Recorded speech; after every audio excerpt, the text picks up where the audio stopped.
The deadly shootings in Binghamton and Pittsburgh and Washington State have so many people talking now about gun control again. And Professor Jim Jacobs of New York University is author of a book, Can Gun Control Work?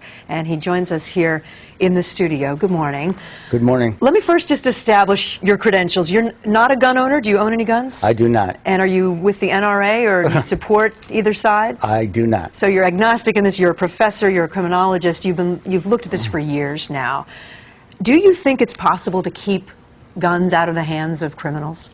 I think it's not possible to keep guns out of the hands of dangerous people. Why? Well, That's a strong statement. I think it's too late. There are too many. There are just too many guns in the United States. There are too many ways that people can obtain guns. There's the legitimate market. There's the black market. There's the gray market.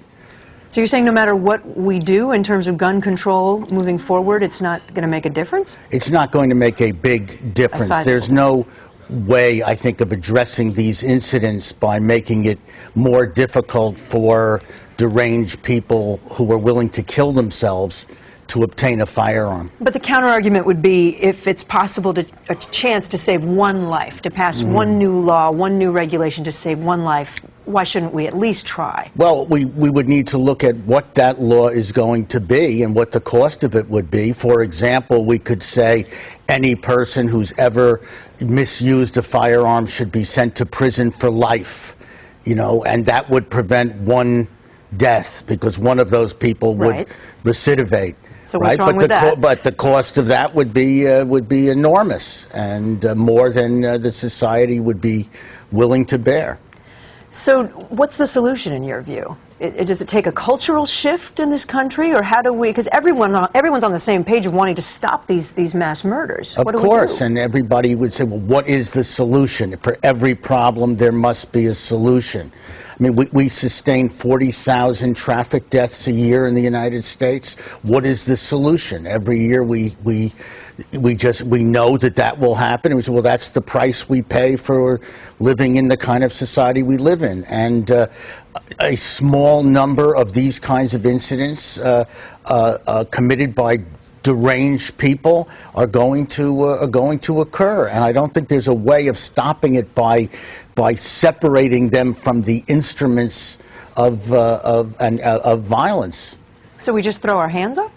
Well, that sounds like a defeatist and fatalistic thing, but in such a big country, we can be thankful that there are very few of these incidents.